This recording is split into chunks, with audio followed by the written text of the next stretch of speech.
حي على الفلاح.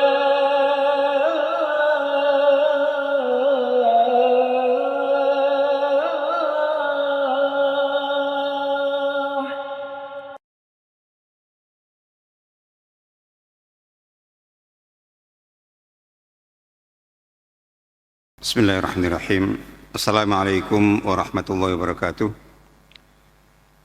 Innal hamdalillah nahmaduhu wa nasta'inuhu wa nastaghfiruh wa na'udzu billahi min shururi anfusina wa sayyiati a'malina. May yahdihillahu fala mudilla lahu wa may yudlil fala hadiya lahu. Wa asyhadu an la ilaha illallah wahdahu la syarika lahu wa asyhadu anna Muhammadan 'abduhu wa rasuluh. Sallallahu alaihi wa ala alihi wa sahbihi wa sallama tasliman katsira. Allahumma inna amsayna minka fi ni'mati wa afiyati wa sitr fa atimma alaina ni'mataka wa afiyataka wa sitraka fi dunya akhirah. Allahumma ma amsa bina min ni'matin Allahumma ma amsa bina min ni'matin wa bihadi min khalqi fa minka wahdaka la syarika lak falakal hamdu wa lakas syukr. Walhamdulillahil alamin. Para jamaah salat maghrib yang semoga senantiasa dirahmati Allah Ta'ala. Alhamdulillah kita bersyukur kepada Allah atas berlimpah nikmat dan rahmat yang senantiasa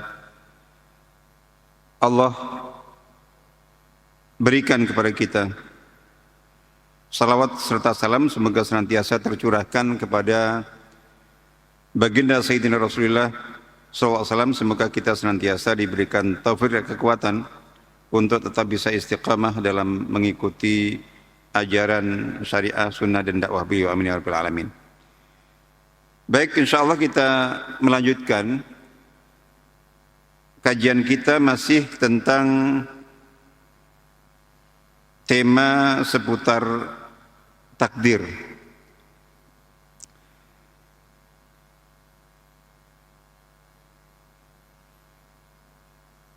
Subtema kita pada malam hari ini di dalam kitab Al-Bayan fil Arkan Iman dengan judul Nadfa' al-Aqdar bil Aqdar. Kita tolak takdir dengan takdir.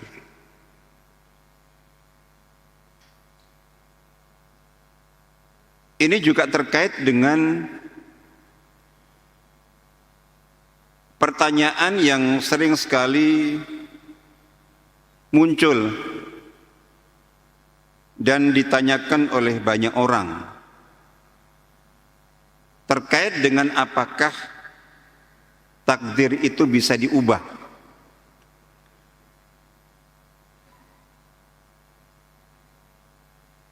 Salah satu jawabannya adalah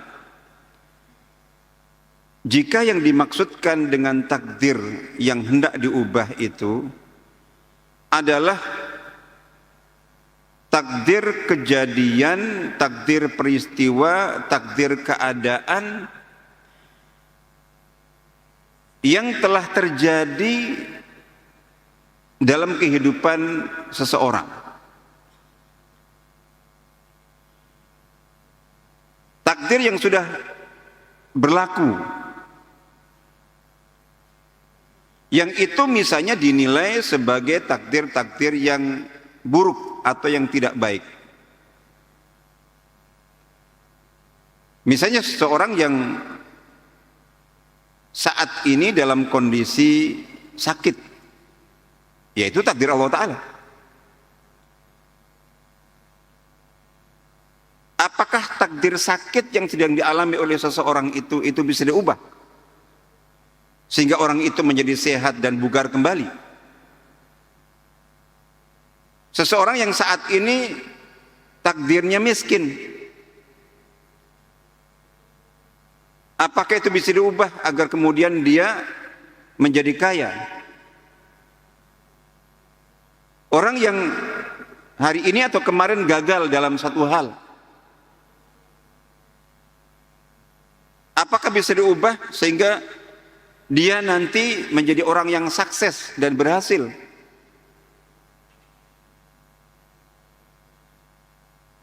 Dalam satu kompetisi misalnya seseorang itu kalah, Apakah bisa diubah di masa yang akan datang sehingga dia bisa menang?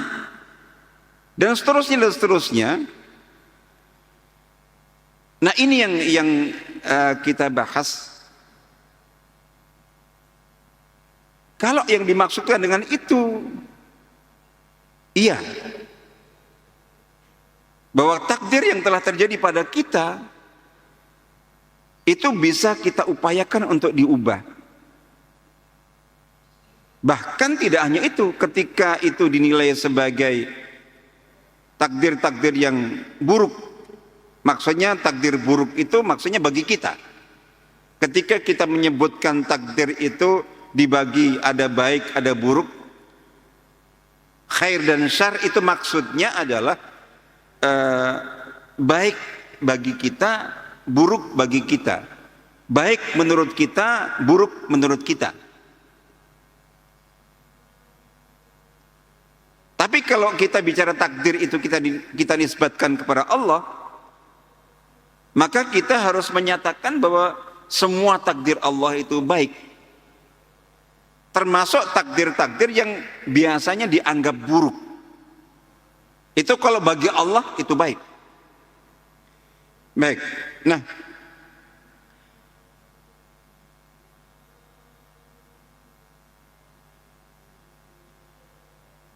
kita harus menolak takdir dengan takdir. Itu maksudnya adalah takdir kondisi, takdir keadaan yang dinilai atau dianggap tidak baik, dianggap buruk.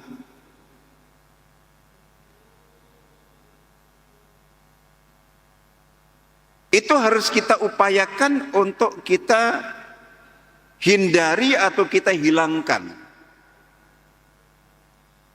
Dengan apa?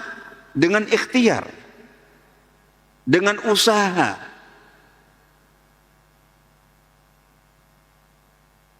Ikhtiar, usaha-usaha, upaya-upaya untuk mengubah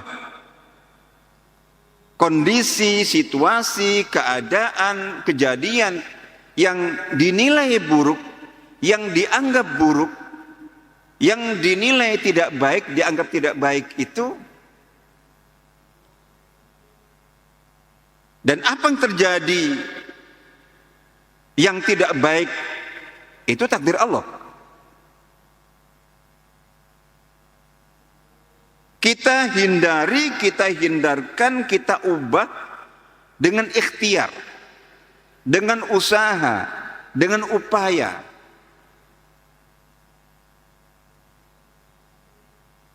Ikhtiar itu juga merupakan takdir Allah.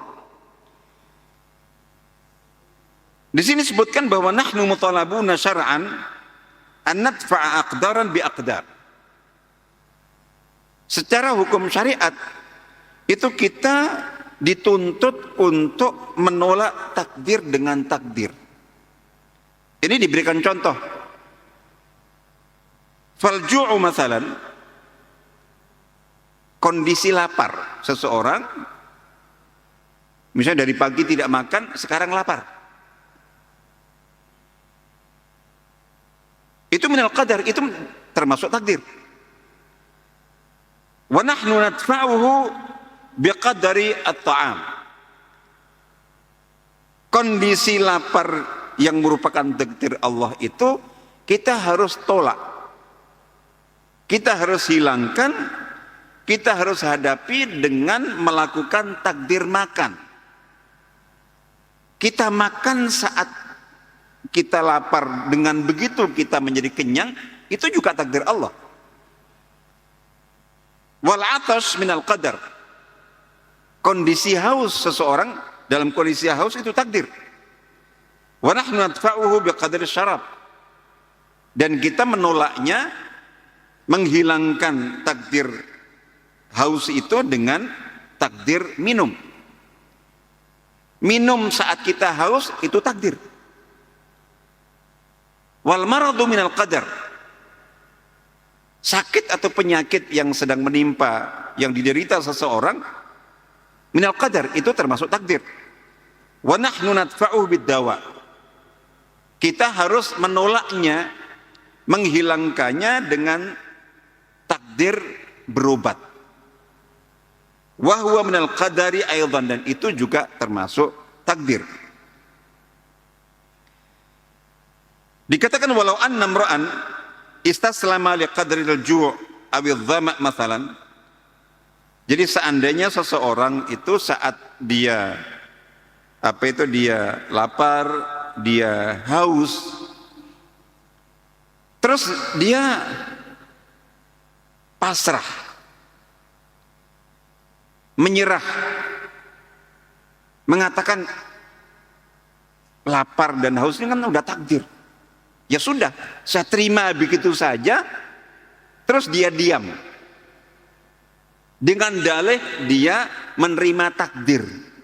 Pasrah dengan takdir. Tidak melakukan upaya tertentu untuk menghindarkan itu atau menghilangkan itu. Sehingga dia tidak melakukan, dikatakan wa huwa qadirun ala daf'i, padahal dia mampu untuk menghilangkan kondisi lapar dengan makan, mampu dia makan, tapi dengan dalil kan ini takdir Allah. Ya sudah, saya terima begitu saja. Yaudah. Haus, dikatakan takdir Allah Ta'ala. Maka terus kemudian dia diam saja, mengaku dah saya terima takdir ini, saya pasrah, terus dia tidak berbuat apa-apa. Gara-gara itu summa mata, dia meninggal karena lapar, karena haus. Ketika itu terjadi, seseorang mengakunya pasrah dengan takdir lapar, pasrah dengan takdir haus, pasrah dengan takdir sakit, tanpa berusaha makan untuk menghilangkan laparnya, minum untuk menghilangkan hausnya, dan berobat untuk menghilangkan sakitnya. Terus kemudian dia meninggal karena itu, padahal dia mampu untuk melakukan upaya dan ikhtiar. Dikatakan di sini mata asian, maka dia berarti meninggal dalam keadaan durhaka kepada Allah, maksiat kepada Allah.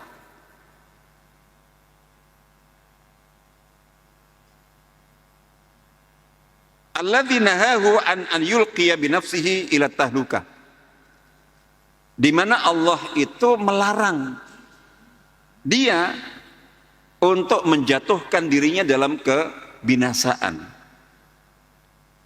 Qala ta'ala wala tulqu bi aydikum ila tahlukah, janganlah kalian lemparkan diri kalian, janganlah kalian jatuhkan diri kalian ke dalam kebinasaan atau kerusakan. Di sini disebutkan sebuah hadis riwayat Imam Tirmidzi dan lain-lain.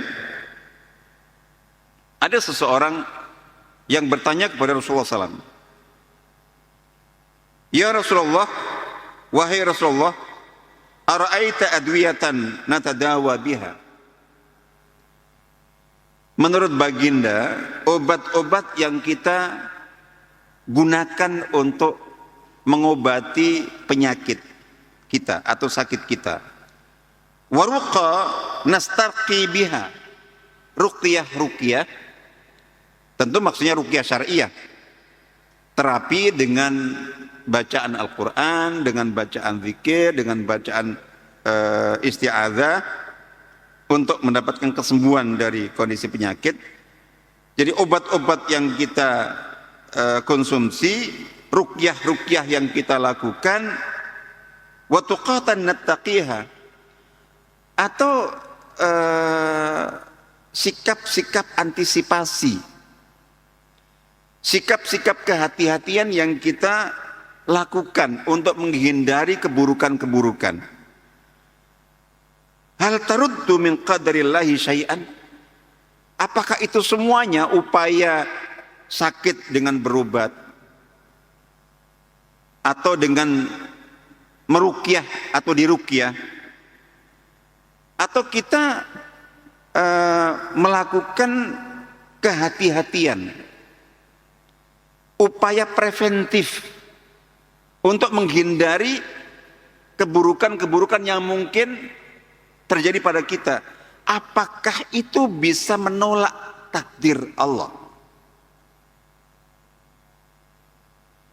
Faqala SAW, maka Rasulullah SAW dengan singkat mengatakan, hiya min qadarillah. Itu semuanya bagian dari takdir Allah.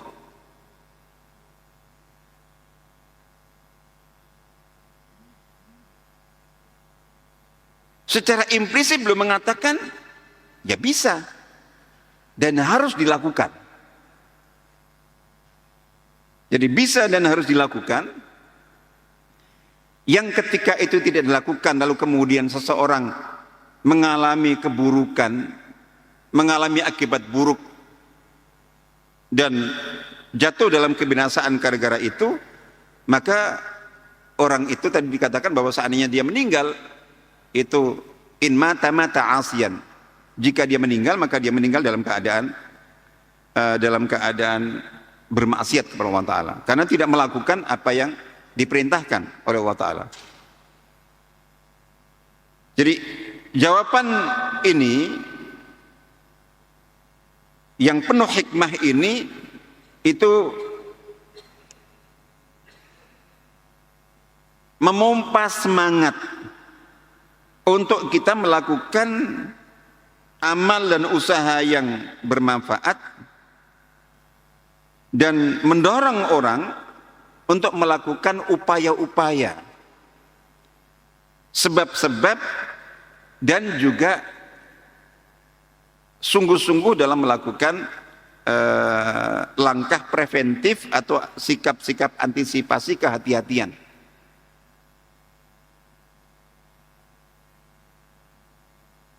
Di sini diceritakan, ini kisah terjadi pada tahun 18 Hijriah, pada masa kekhilafan Sayyidina Umar radhiyallahu anhu.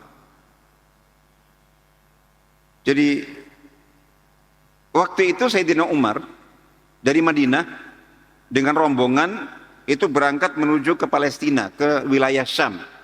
Jadi Syam itu meliputi Palestina, Yordan, Syria. Jadi mungkin juga sebagian Turki.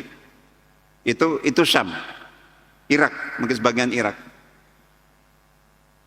Tapi yang inti adalah Syria, Palestina, Yordania kalau untuk sekarang. Itu di sana sedang terjadi wabah yang dikenal dengan nama Ta'un Amwas. Wabah yang sangat dahsyat. Terjadi setelah peperangan penaklukan Baitul Maqdis, penaklukan Palestina. Yang sebelumnya dikuasai oleh pasukan salib, kemudian berhasil ditaklukkan. Setelah itu terjadi wabah yang sangat dahsyat, yang disebutkan itu berlangsung selama 1 bulan. Korbannya dari para sahabat yang meninggal itu satu riwayat mengatakan 25.000, ada yang menyebutkan sampai 30.000, dan sebagian para sahabat besar yang termasuk wafat pada saat itu karena wabah atau pandemi yang dahsyat itu ada sahabat Abu Ubaidah bin Jarrah, sahabat Mu'adz bin Jabal, sahabat Yazid bin Abi Sufyan, Surahbil bin Hasanah, dan banyak sahabat-sahabat agung yang lainnya. Itu wafat gara-gara COVID itu. Nah, itu terjadi saat beliau sebelumnya belum tahu. Ketika di perjalanan sudah hampir masuk ke wilayah Syam atau Palestina, beliau diberi kabar bahwa di sana sedang ada wabah atau pandemi dahsyat. Akhirnya berhenti, terus kemudian terjadi diskusi di antara para sahabat termasuk beliau. Apakah kita melanjutkan masuk ke wilayah Syam yang di situ sedang ada wabah yang sangat ganas, ataukah kita harus kembali ke itu? Sebagian sahabat lanjut aja, bismillah. Jadi di sana juga ada para sahabat semuanya ribuan. Yang lainnya mengatakan kita kembali. Sampai akhirnya salah seorang sahabat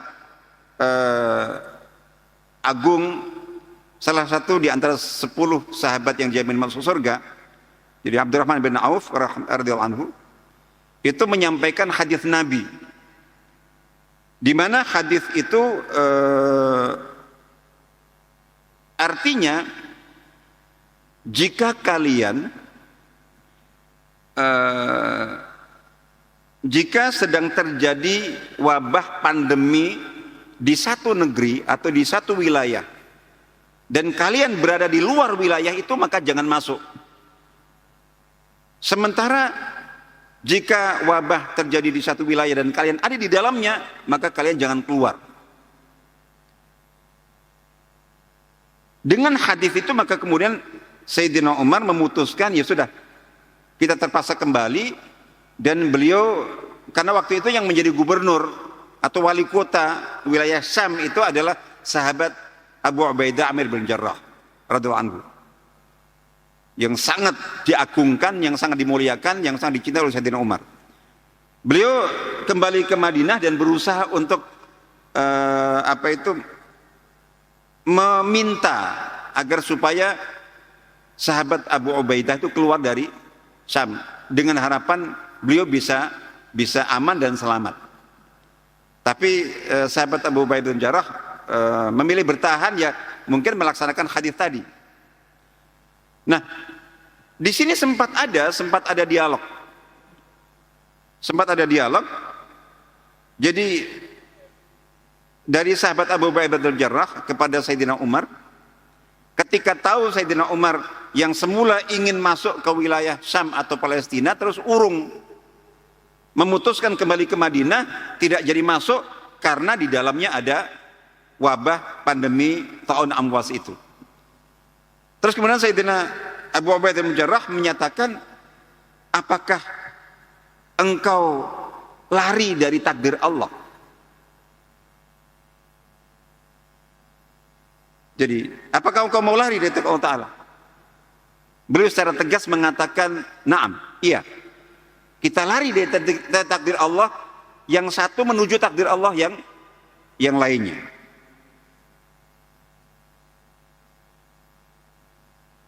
Lalu kemudian beliau memberikan contoh.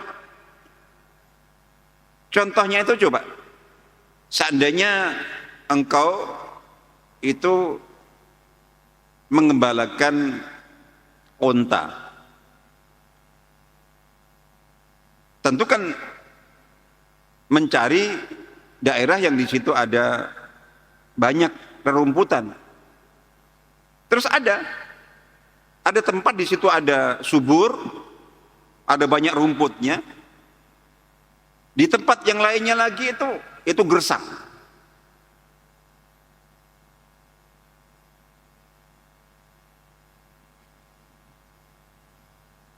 Bukankah ketika engkau membawa untamu atau kambingmu atau dombamu ke daerah yang subur tadi itu, yang banyak rumputnya, itu engkau lakukan itu dengan takdir Allah. Begitu pula kalau engkau memilih untuk membawa untamu itu ke daerah yang gersang, tidak ada ininya, itu juga bagian takdir Allah Ta'ala. Ibaratnya ketika seseorang dihadapkan pada pilihan jalan, ini menguntungkan, ini merugikan, ini baik, ini buruk, ini hak, itu batil. Kedua-duanya takdir Allah. Tapi kita diberikan kemampuan oleh Allah Ta'ala untuk memilih. Jadi gitu. Kita sudah bahas bahwa ketika masalah takdir itu berhubungan dengan ikhtiar manusia, maka di sini yang kita tonjolkan adalah wilayah ikhtiarnya. Dan di situ ada hisab. Karena Allah memberikan kemampuan seseorang itu untuk memilih. Jadi kecuali kalau dia terpaksa betul, itu bab lain. Tapi ketika tidak ada keterpaksaan, dia memiliki keleluasaan untuk milih yang A atau B, nah itu hisab akan dilakukan atas dasar pilihan itu. Ketika pilihannya yang baik, maka dia akan dihisab mendapatkan kebaikan. Ketika pilihannya buruk, maka meskipun ya sama-sama takdir Allah. Jadi gitu. Ya takdir Allah. Sementara kita bisa memilih takdir yang baik. Mengapa nggak milih takdir yang baik? Jadi itu maksudnya.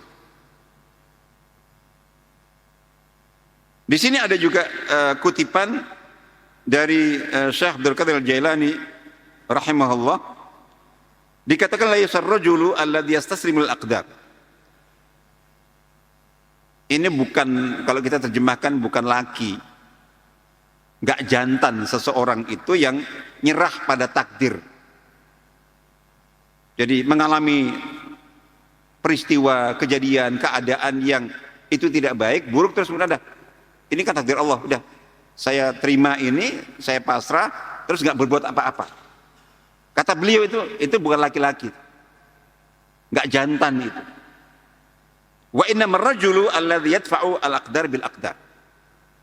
Yang namanya laki, orang jantan itu adalah yang menolak takdir dengan takdir. Maksudnya takdir buruk yang terjadi pada dia dengan takdir ikhtiar yang secara syar'i diperintahkan untuk kita lakukan dalam rangka untuk menghilangkan itu.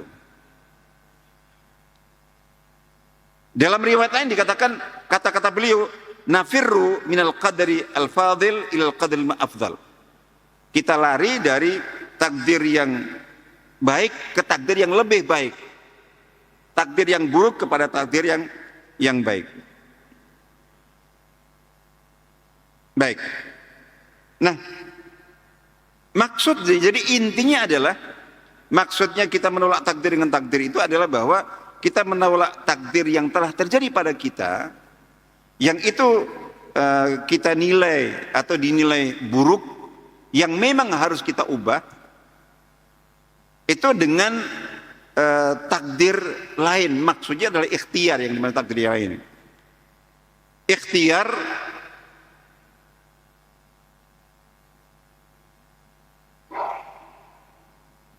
yang secara, jadi alat ukurnya ikhtiar itu adalah itu sesuai tuntunan syariat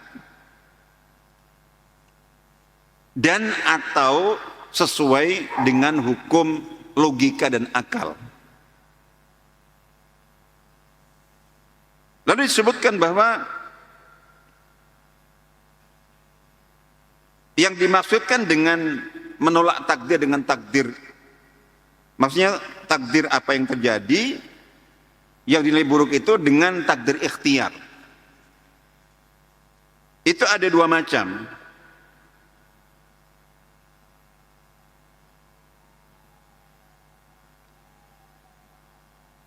Yang pertama adalah, jadi menolak takdir ini belum terjadi. Ini masih takdir perkiraan. Artinya bahwa kemungkinan masih kejadian-kejadian atau potensi terjadinya keburukan. Dikatakan di sini sudah, hanya dari berbagai aspek itu, ini kayaknya ada ancaman. Memang belum terjadi betul, tapi maksudnya adalah bahwa ini kemungkinan. Ada kemungkinan takdir buruk yang bisa terjadi. Jadi, nah, itu ditolak dengan upaya atau langkah-langkah preventif, antisipatif, sikap-sikap menghindar dan berhati-hati. Sehingga takdir yang dimungkinkan, dikhawatirkan terjadi itu kemudian dengan ikhtiar, sikap antisipasi, dengan sikap preventif itu akhirnya kemudian tertolak dan tidak terjadi. Ya sama seperti ya misalnya kaum muslimin tahu ini ada pasukan musuh yang sedang mengancam, mau datang. Ya kalau kita ambil contoh misalnya ya dulu udah jelas pasukan ya kayak yang terjadi pada saat Madinah diserang pertama dalam perang Uhud. Yang kedua dalam perang Ahzab, itu bahkan pasukan sekutu ngepung Madinah. Jadi takdir buruk berupa peperangan dan serangan real belum terjadi, tapi mereka udah datang dan mengancam. Akhirnya nggak sampai terjadi perang tanding. Karena apa? Karena Nabi SAW dan para sahabat berdasarkan usulan dari sahabat Salman Al-Farisi akhirnya membuat parit. Itulah preventifnya, itulah antisipasinya. Akhirnya kemudian tidak terjadi perang dan keburukan peperangan itu terjadi, itu terhindarkan. Itu contoh. Jadi atau apapun. Jadi kemungkinan keburukan itu yang dimaksudkan.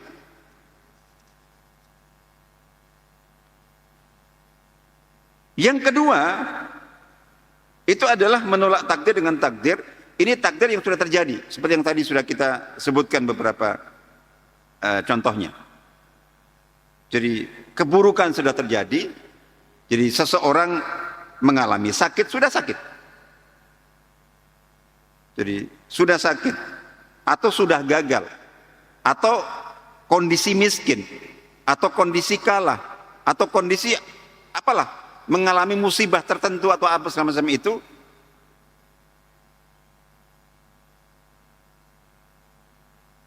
Nah itu dikatakan itu ditolak dengan takdir ikhtiar, yaitu dengan upaya langkah yang bisa dilakukan sesuai dengan hukum syariat di satu sisi dan juga sesuai dengan hukum logika.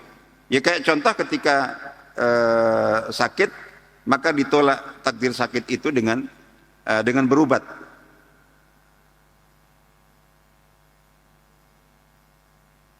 Dalam sebuah hadis Nabi SAW bersabda, "Tadawa wa ibadallah, fa inna Allaha lam yadha' da'an illa wada'a lahu dawa'an."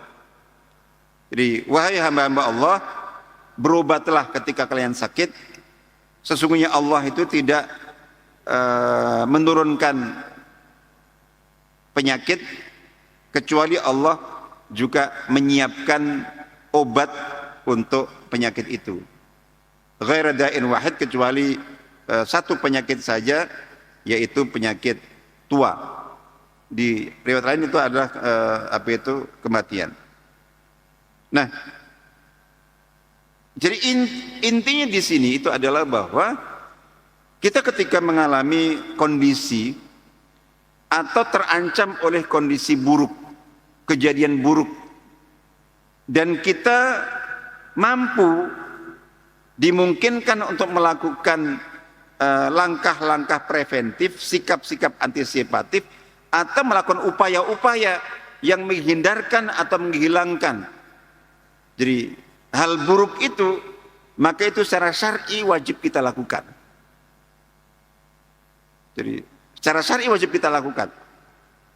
Nah, apakah itu pasti akan bisa mengubah? Misalnya bahwa kita sakit, apakah dengan kita melakukan upaya berobat itu pasti takdir sakit itu kemudian hilang? Apakah orang yang tadinya miskin itu melakukan upaya-upaya agar supaya dia bisa menolak atau menghilangkan kondisi miskin, kemudian dia menjadi kaya, dan seterusnya semuanya? Ya itu tentu tidak bisa kita pastikan. Yang wajib kita lakukan adalah ikhtiarnya. Adapun hasil maka itu tentu kembali kepada Allah Ta'ala. Jadi secara tidak mutlak, yang bisa kita lakukan bahwa itu mungkin. Yang menjadi kewajiban kita itu bukan untuk memastikan kondisi buruk yang kita alami, yang harus kita ubah dengan ikhtiar dan upaya itu kemudian harus hilang betul-betul. Yang wajib kita lakukan adalah ikhtiarnya, upayanya, dengan cara yang benar secara syar'i, dengan cara yang optimal secara ikhtiar.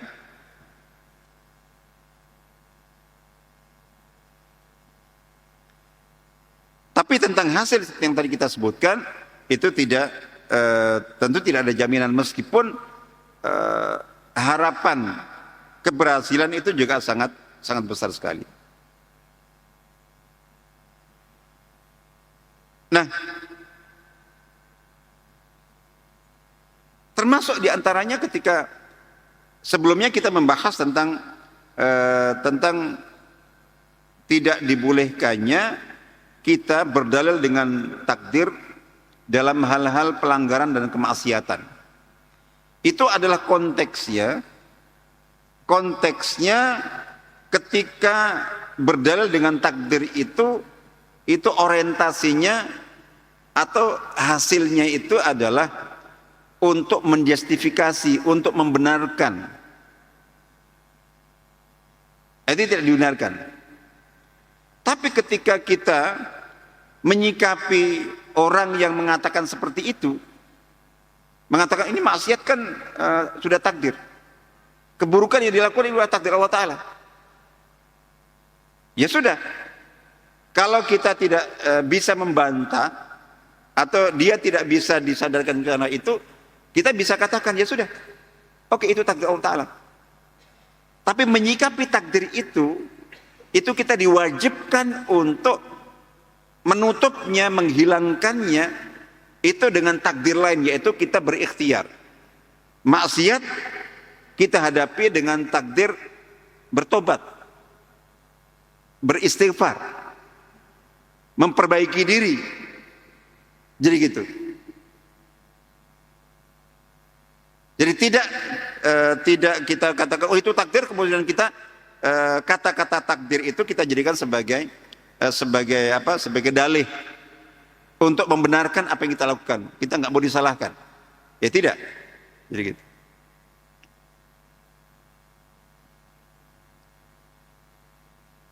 Jadi secara umum apa yang tadi kita sudah sebutkan bahwa sebelumnya, jadi ada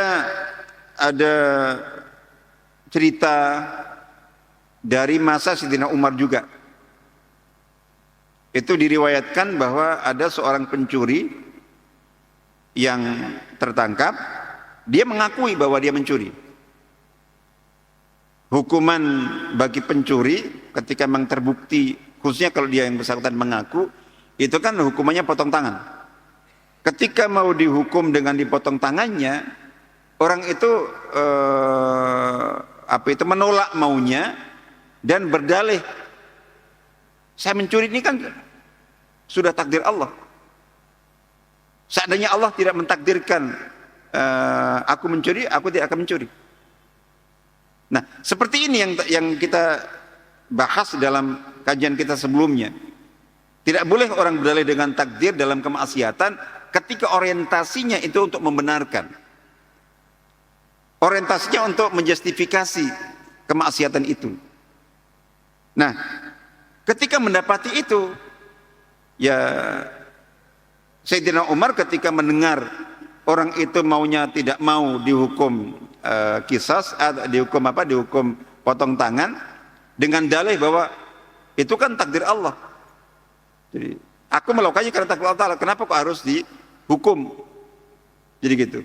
Nah itu ini orang sukanya debat kusir. Jadi udah, akhirnya beliau menjawab begini, ya sudah, jika kamu berdalih dengan takdir, jadi untuk membenarkan apa yang kamu lakukan dengan mencuri itu karena takdir Allah Ta'ala, ya sudah, saya akan menjatuhkan hukuman potong tangan juga dengan takdir Allah. Bukankah itu juga takdir? Jadi katanya itu juga takdir Allah kalau kita berdalih dengan itu, insya Allah. Nah, ini yang kita sebutkan bahwa yang inti adalah bahwa jadi dari tema ini, dalam menyikapi berbagai kondisi, berbagai situasi, berbagai keadaan, berbagai kejadian yang sudah terjadi, ketika itu sudah terjadi bahwa kita yakin bahwa itu takdir Allah Ta'ala.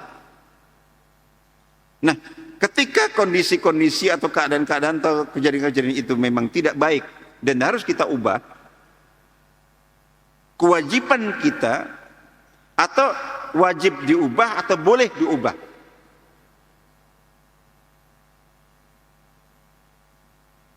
Jadi wajib diubah atau boleh diubah.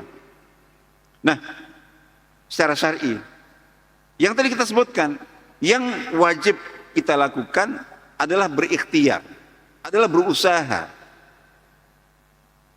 Jadi adapun tentang hasil, memang ada janji siapa yang manjada wajad, barang siapa yang berusaha keras maka dia akan mencapai hasil, akan berhasil. Tapi bentuk keberhasilan itu juga bisa macam-macam. Jadi artinya bahwa tentang balasan atas usaha dan ikhtiar seseorang itu kembali kepada Allah Ta'ala. Itu kembali kepada Allah Ta'ala. Jadi artinya bahwa memang banyak usaha-usaha ikhtiar-ikhtiar, yang sakit berusaha berobat akhirnya kemudian sembuh, yang tadinya gagal mengulang lagi akhirnya kemudian berhasil, yang tadinya kalah menjadi menang, yang tadinya miskin menjadi kaya, itu banyak. Tapi itu bukan jaminan. Jadi balasan duniawi atas ikhtiar itu tidak ada yang bisa dimutlakkan. Balasan atas ikhtiar kita yang mutlak itu adalah di akhirat nanti, itu pasti. Tapi kalau untuk balasan bahwa misalnya bahwa ini pasti dibalas dengan sembuh bagi yang sakit, itu relatif. Karena apa? Ya ini terkait dengan tabiat kehidupan dunia.